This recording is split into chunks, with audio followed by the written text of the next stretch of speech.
What was Art Nouveau, and why did it sweep across Western art at the turn of the 20th century? Art Nouveau emerged in Europe around 1890 as a reaction against academic art and the revival styles of the 19th century. It developed in a rapidly changing world marked by industrialization, urban growth, and new technologies.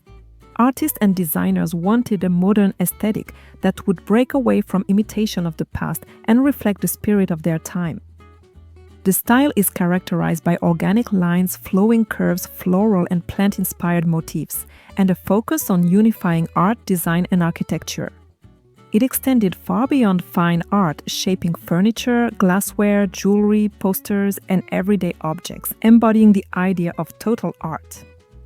The name itself comes from the Maison de l'Art Nouveau, a Paris gallery opened in 1895 by Siegfried Bing, which played a central role in promoting the style internationally. Different subcurrents and variants appeared across Europe, shaped by key figures and distinct variations. The style flourished in major centers: Paris, Brussels, Barcelona, Vienna, Munich, Prague, and Glasgow. In France and Belgium, the style leaned toward fluid curves and natural motifs. In Belgium, Victor Horta pioneered architectural works, such as the Hotel Tassel in Brussels, integrating iron, glass, and elegant curves. France saw Hector Guimard's Paris metro entrances and the Nancy School, led by Émile Gallet, bringing the style into decorative arts and glass. In Spain, Catalan modernism, led by Antoni Gaudí, emphasized bold ornamentation and symbolism, with works like Casa Batlló and the Sagrada Familia.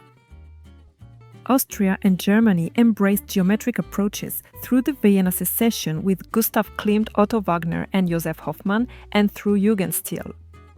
In Britain, Charles Rennie Mackintosh's Glasgow style blended stylization with arts and crafts influences, also called modern style. In Italy, it was known as Style Liberty, with architects Giuseppe Sommaruga and Ernesto Basile as leading figures. In the United States, Louis Comfort Tiffany became a central figure with his glasswork, lamps, and decorative objects that translated the Art Nouveau spirit into American design. Despite these regional differences, all shared the ambition to unify art and life. Beyond architecture and objects, Art Nouveau thrived in graphic design.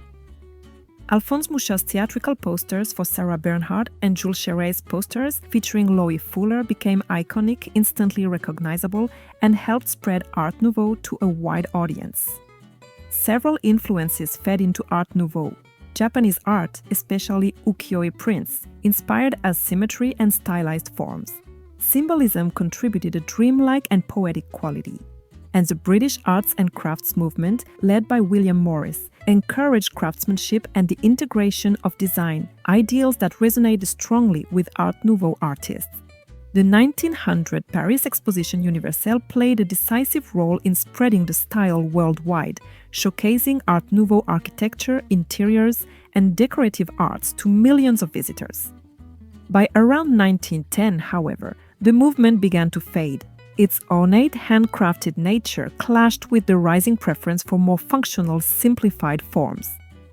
The outbreak of World War I accelerated this transition. Art Deco and early modernist movements soon replaced it, emphasizing geometry, abstraction, and industrial materials.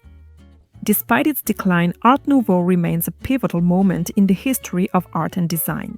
It bridged 19th century traditions and 20th century modernism, left behind iconic works across multiple disciplines, and continues to shape how we view architecture and the decorative arts today. And you, what's your favorite variation of this style? Share it in the comments. And if you're interested in videos like these, stick around for more history and art stories. Thanks for watching.